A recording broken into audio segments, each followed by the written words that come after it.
Gets it back, however, kumakain si Topex Robinson. Figueroa will go to one, half follows it up for two.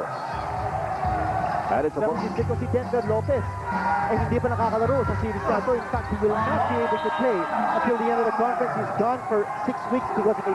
Pasa kay Devon Harp against Mike Sanford, no less. And Harp delivering the goods there. He's in civilian clothes on the bench. Nakikita mo ba si Nelson Aceitoro? Parang hindi ko nakikita. Hindi. Namamagaya tayo mukha. Kanya sabi siguro nila. Oy, ano ito? Sa tayo sandali. Ito, may technical foul. Ano ito? Chico? Sino? Technical foul number 3, Mark Sanford. Mark Sanford is called for a technical foul. Let's see here. Kung ano nangyari? Ito, sandali. Ano yan? Ano yung nangyari? Ito, tapos... Ayun. Yun. Ayun ang naging dahilan. Well, apparently, medyo gumaganti siguro ito si Mark. Being made here by both these coaches. No?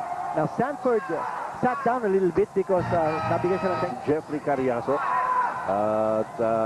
Well, hindi maganda kasi yung pasimula ng starting lineup going Red Bull's way. That's right. Ayun na. Ang ganda pa ng pasahan. 16-0 blast. At walang sagot ang Coca-Cola. Unbelievable. This is the semifinals. And the Red Bull Barako has zoomed off to a 16-0 lead. Bounding. I think it might be 11-3. 11-3 ang advantage ng mga Barakos. Mabigat yun, pero ayun naman yung skyhook ni Mark Sanford. He's not giving up the ship because he's sending back Rudy Hadfield and Mark Sanford at the next available opportunity. Dito si Devon Harp, kana naman ang ginamit mga kaibigan. Scores again inside. And here's the breakaway. Topex Robinson, his first 2 points of the game. Sabi nila, no? Kinita game, 27 points for Red Bull. Ayun, si Mark Sanford nalibre ng bahagya. Only 6. Babalik mo tayo mga kaibigan dito sa pusin na itong serie ngayon. But they've got a lot of doing to do. Kulang ang kontribusyon sa game number 1 kanya natalo ang Red Bull Barako. Si Mick Pinisi, si Homer Se, si Jimwell Torion, lahat. Ito merong steal and Sanford. Oh, yeah. Yes, he's on the floor. It's not a play court. Devon Harp inside. Well, you can understand the feelings of Coach Scott Reyes. Medyo nakakabawi-bawi ng konti na yung kanyang koponan. Pero biglang ganito ang mga pangyayari. Devon Harp is still down on the floor. I don't think he's that hurt. Pulin nyo, Alex, mamaya nila malalaman pag pinanood nyo. Hindi natin sasabihin kung sino nanalo. Barangay Ginebra at ang talk and text.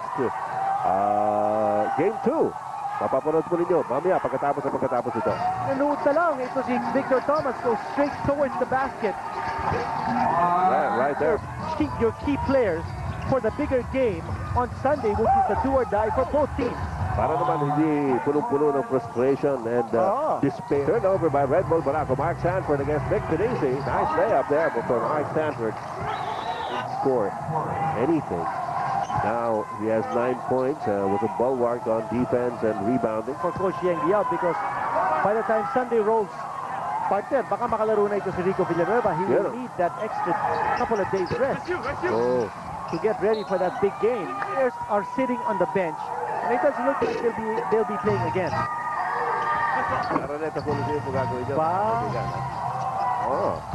They hit a 3-pointer here. Well done. Ayan, 14 na lang. Talagang lahat na ginawa niya pero wala talagang nangyayari so far. Well, I'm sure what Coach Reyes wants with his boys is at lumaban